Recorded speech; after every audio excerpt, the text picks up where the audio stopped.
Today we're going to be testing a product out on this very badly faded composite door, and the product I have chosen to revive this is Rustin's Door Reviver, and it restores the colour and shine for composite doors, UPVC frames and cladding, and it looks pretty simple to use.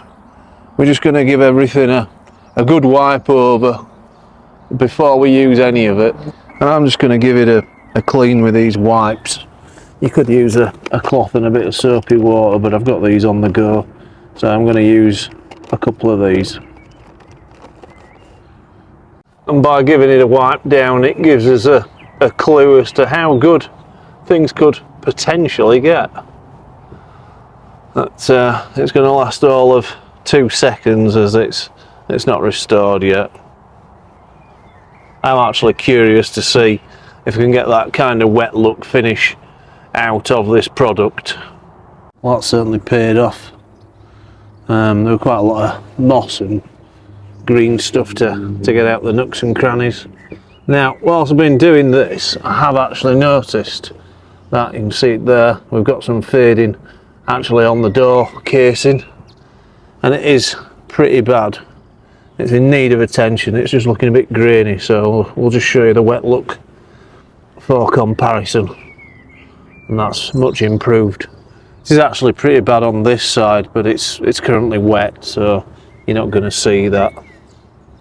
The door seems to have improved ever so slightly just by cleaning it with the wet wipes, and it's more noticeable at the top rather than the lower of the door. So without further ado, we'll get into the door reviver. I'm just going to try this out with a cloth, just keep inverting it, and I've used a small cloth intentionally, as I'm a firm believer in a lot of your products can go on the cloth. So I've just got a tiny bit on the cloth, so we'll do a badly affected area here. It seems to be going quite well.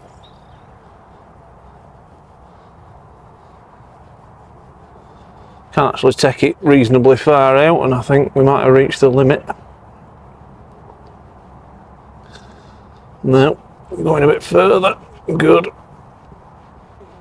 So I've gone around the circumference of the door, and I would say just be generous with it. We've tried a thin coat, a thick coat, and I need to go around this again. But it has made a lasting impression, because I haven't touched the panels down here. So just be generous with it, I would say. And the cloth has got a little bit of residue from the door. There's a little bit of pink colouring, so I don't want to be applying too much pressure to it. You can use a cloth or a small brush, it says on the instructions, and I've opted for the cloth method. I've been over the top of the door, and it seems to be light, very light coats, and use it generously.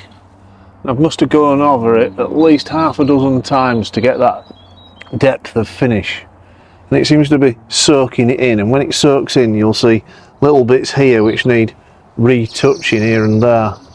So I'm going to have a change of approach and use this old pastry brush, just to see which works out best, really. Well, I'm not totally convinced using the cloth is the best method of application. I seem to be making a lot more progress with this brush than the cloth, and it comes in handy to work it into all the nooks and crannies. So the brush is looking favourable at the moment. Well, it was a lot quicker with the brush, but it is a little streakier, so I'm just going to wait a minute and see if that wants to soak in.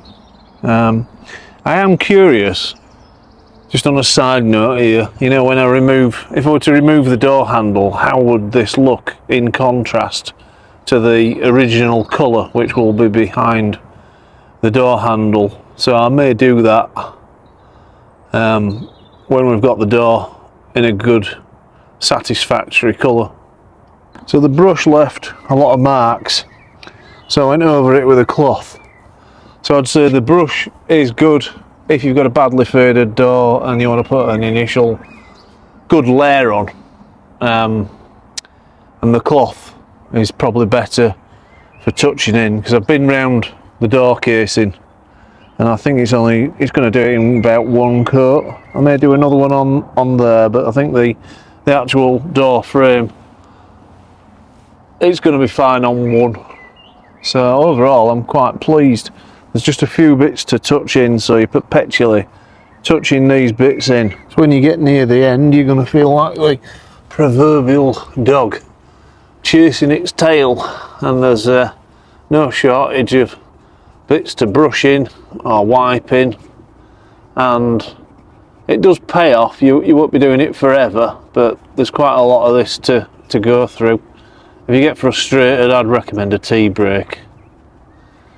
But definitely using less is the order of the day when you get near the end. I'd say generously at first, and not so generously towards the end. Well, it's looking like persistence is paying off, and it weren't too punishing really. You just got to keep your eye on it. So we'll now remove the handle and see the original colour of the door. So it has been UV faded. It was a bit redder. So we're not going to get that back. But the door looks more than presentable. I'm very pleased with that, and if I have to touch one or two things in after I've done filming, so be it. So many thanks for watching, and why not subscribe to learn of more low cost repair solutions.